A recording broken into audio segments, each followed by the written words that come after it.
तो क्या नोट्स बनाना इतना ज़रूरी है करंट अफेयर्स के लिए? अगर नोट्स नहीं बनाओगे तो पूरे साल भर का जीके का मटेरियल हो जाएगा बाइबल से भी बड़ा। कि मान लो मैंने डिफेंस सिस्टम ऑफ इंडिया पे नोट्स बनाए, अब इंडिया का डिफेंस सिस्टम तो इवॉल्व हो रहा है। आज आपने अभी तक के पूरे डिफेंस सिस्टम पे बना लिया, फिर हमने कल एक लॉन्च कर दिया। द हिंदू है, क्लासेस है, फ्लैट पोस्ट है, और भी वो बहुत जगह रिसर्च करता रहता है। तो क्या सारी चीज़ें उसको लिखना चाहिए?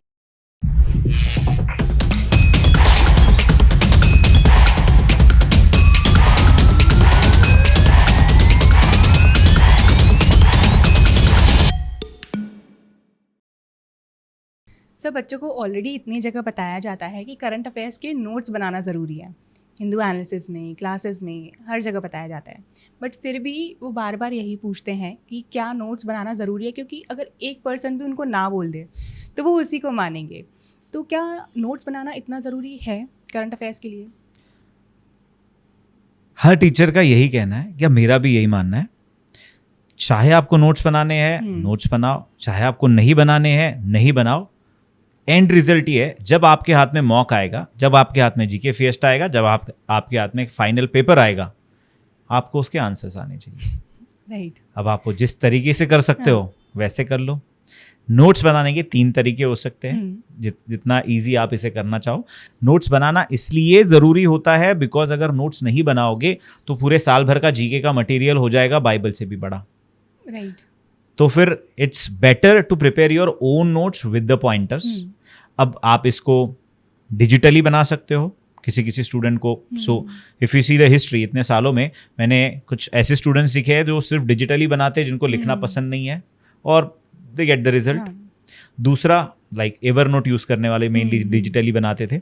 सेकंड, जो प्रिंट आउट लेते हैं, जिनका मानना ये होता है कि मैं मैक्सिमम नंबर ऑफ रिविजन्स कर लूँगा अगर मुझे लिखना ना पड़े, तो उनका भी रिजल्ट आता है। एंड थर्ड, जो फिजिकली अपने हाथ से नोट्स बना रहे, उनका भी रिजल्ट आता है। So it depends on you कि आपको नोट्स कैसे बनाने होंगे। मुझे तो बस इतना पता है, अगर मुझे आंसर आ रहा है, जिस मेथड से आ रहा है, जिस तरीके से आ रहा है, वो तरीका सही है। ठीक है। तो सर, अगर नोट्स बनाए उनको प्रॉपर्ली बाइफरगेट कैसे करें? सो देर आर 6 डिफरेंट फोल्डर्स। इसके ऊपर अपना वाईटी वीडियो भी है वैसे, कैसे बनाने चाहिए नोट्स। अगर डिटेल में जानना है तो वो भी देख सकते हैं। तो इसके जनरली 6 फोल्डर्स बना लेने चाहिए, बिकॉज जीके में ये बड़ा प्रॉब्लम होता है। अगर मैं सिंगल नोटबुक में या एक जगह नोट्स बनाने जाऊँ तो there will be a issue कि मान लो मैंने डिफेंस सिस्टम ऑफ इंडिया पे नोट्स बनाए। अब इंडिया का डिफेंस सिस्टम तो इवॉल्व हो रहा है। आज आपने अभी तक के पूरे डिफेंस सिस्टम पे बना लिया, फिर हमने कल एक लॉन्च कर दिया। फिर एक कोई टैंक खरीद लिया, किसी से हमने फाइटर खरीद लिया। तो इवेंचुअली आपके नोट्स जो है, अगर डिफेंस शुरुआत में है, फिर 50 नंबर के पन्ने पे आएगा, फिर 100 पे आएगा, फिर दूसरे नोटबुक पे आएगा, फिर तीसरे नोटबुक में आएगा। और एंड में जब आप रियलाइज करोगे कि यार मेरा डिफेंस वीक है या फिर साइंस एंड टेक वीक है, तो आप पूरे आपके किताबों में साइंस एंड टेक ढूंढते रह जाओगे। सो इट्स बेटर कि इसे 6 अलग अलग फोल्डर्स में डिवाइड कर लो, which can be science and technology, international affairs, polity and governance, then environment and ecology, then economy and government schemes, and एक miscellaneous हो सकता है जहाँ पे you can take sports and static part as well, because अब तो static भी आने लगा है। ठीक है सर, बट अब जैसे बच्चा नोट्स बना रहा है तो उसके पास बहुत सारे सोर्सेज भी हैं। द हिंदू है, क्लासेस है, फ्लैट पोस्ट है, और भी वो बहुत जगह रिसर्च करता रहता है। तो क्या सारी चीज़ें उसको लिखना चाहिए?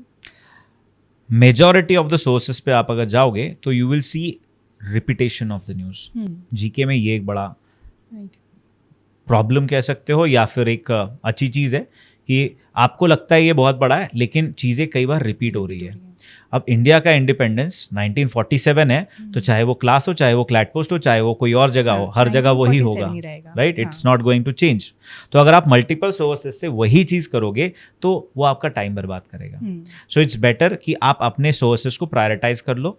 नंबर 1 सोर्स, अगर आपको कोई भी टॉपिक पढ़ना है और अगर वो आपकी 4 PM क्लास में कवर हो रहा है, तो उससे बेहतर सोर्स नहीं हो सकता। उसको कवर कर लो। उसके बाद सिर्फ द हिंदू से एडिशन अगर कुछ नया आता है तो वो करने की जरूरत है।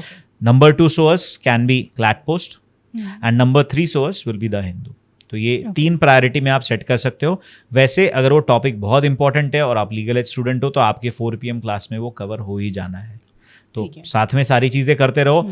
मान लो मैंने एक टॉपिक के नोट्स बना लिए, से Israel Palestine from the class. अब उसके बाद वो टॉपिक अगर क्लैट पोस्ट में आ भी जाता है तो मैं उसको रिवाइज करूंगा, चीज़ें ऐड ऑन कर लूंगा अपने नोट्स में। अगर वो हिंदू में डेली कुछ अपडेट आ रही है तो उसी जगह पे, उसी फोल्डर में, उस पेज पे जाके सिर्फ ऐड करना है मुझे, दैट्स इट। ठीक है, तो सोर्सेज लिमिटेड रखना है, तभी प्रॉपर रिवीजन भी हो पाएगा और नोट्स भी बन पाएंगे। Maximum number of sources that you can refer is 3, ideal is 2, and those 2 are 4 PM class and CLAT Post Plus.